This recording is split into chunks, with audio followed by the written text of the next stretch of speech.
William Patterson MacCracken Jr., September 17, 1888 to September 20, 1969, was the first U.S. Assistant Secretary of Commerce for Aeronautics.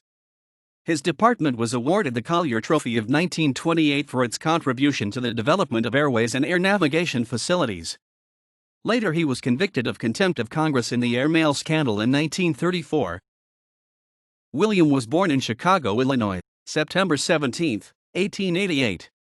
His mother was Mary Elizabeth Avery before she married William P. MacCracken. Young William studied law at the University of Chicago and earned a Doctor of Jurisprudence in 1911. His practice in Chicago was interrupted by his service as a flight instructor in the Air Service during World War I. He married Sally Lucille Lewis on September 14, 1918. From 1922 to 26 he was a member of the Board of Governors of the National Aeronautic Association, and from 1920 to 1938 he was a member of the National Advisory Committee for Aeronautics. MacCracken entered public service as Assistant Attorney General of Illinois in 1923, and the following year Assistant State's Attorney for Cook County. MacCracken became the first federal regulator of commercial aviation when then Secretary of Commerce Herbert Hoover named him the first Assistant Secretary of Commerce for Aeronautics in 1926. He appointed Louis H. Bauer as the first medical director of the Aeronautics branch. In 1929 he helped to draft key safety standards and regulations that became part of the 1930 Airmail Act. MacCracken then returned to his private law practice, where he continued to be involved in the growth of commercial aviation by representing many major airlines.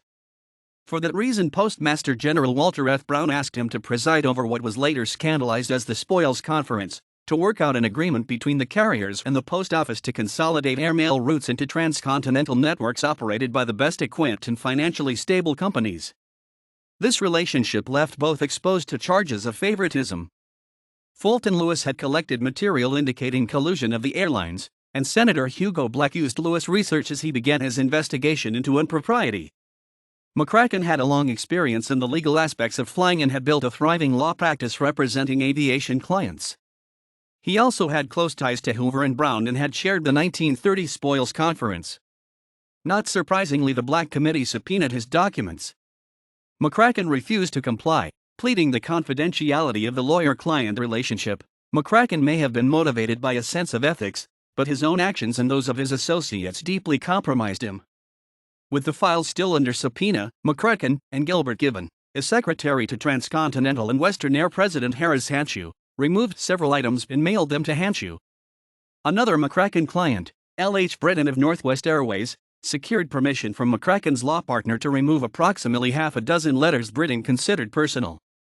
He then returned to his own office, tore the letters to pieces, and threw the fragments into the wastebasket. The attorney and his associates were summoned before the Senate on contempt charges, with the other three defendants appearing before the Senate as ordered. MacCracken went into hiding. After brief deliberation, the chamber acquitted Hanshew and Gibbon, but sentenced Britton and MacCracken to 10 days in the District of Columbia jail. While Britton promptly served his sentence, MacCracken continued to resist the Senate's authority.